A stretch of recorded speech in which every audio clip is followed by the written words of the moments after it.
Brace Lord. நல்லா இருக்கீங்களா? மீதியான துணிக்கையினோட ஆசீர்வாதத்தை நீங்க பாத்திருக்கீங்களா?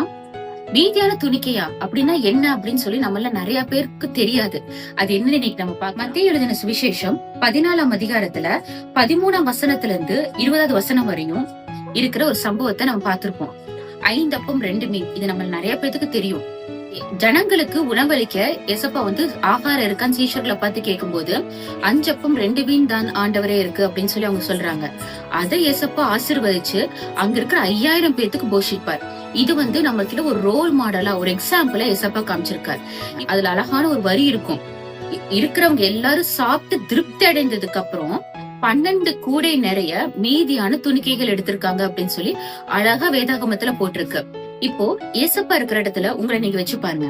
அங்க இருக்கிற மக்கள் இருக்கிற இடத்துல அந்த மாதத்துக்கான தேவை. நான் உங்ககிட்ட என்ன கேக்குறேன்னா, அந்த அத்தனை தேவைகளும் சந்திச்சது போக மாத இறுதியில இது இந்த சேலரி கையில மிச்சமா இருக்கு, இது இந்த மந்தோட சேவிங்கா இருக்கு அப்படின்னு உங்களால சொல்ல முடியுமா? அப்படி என்னால சொல்ல முடியுங்க. மாசம் மாசம் எல்லா தேவைகளும் சந்திச்சது போக நான் இவ்வளவு சேவிங்ஸா எடுக்கிறேன் அப்படின்னு நீங்க சொன்னீங்கன்னா கர்த்தருக்கு கோடான கொடி ஸ்தோத்திரம்.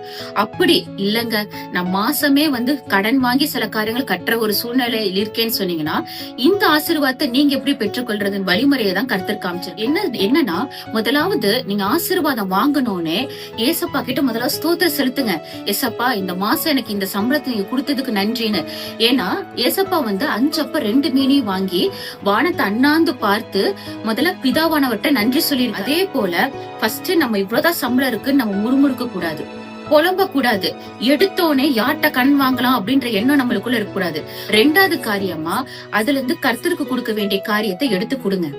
3வது என்ன செலுத்துறீங்கன்னா, என்னென்ன தேவைகள் இருக்கோ அதெல்லாம் ஒரு பேப்பர்ல எழுதி வச்சு டெய்லியும் எசப்பா இந்த தேவைகள் சந்திக்கப்படணும்னு சொல்லி விசுவாசத்தோட கர்த்தர்ட்ட கேளுங்க. ஏனோ தானோன்னு கேட்க. நிறைய பேர் என்ன பண்ணுவாங்கன்னா, இந்த சைடு எழுதி வச்சுட்டு காலையில ஜோம் பண்ணிட்டு அதுக்கப்புறம் அவங்க வேலை ஸ்தலத்துல பிசினஸ் ஸ்தலத்துல போயிட்டு யார்ட்டு இருந்து என்ன கேட்கலாம் அப்படின்னு ஒரு செகண்ட் தாட் இருக்கும்.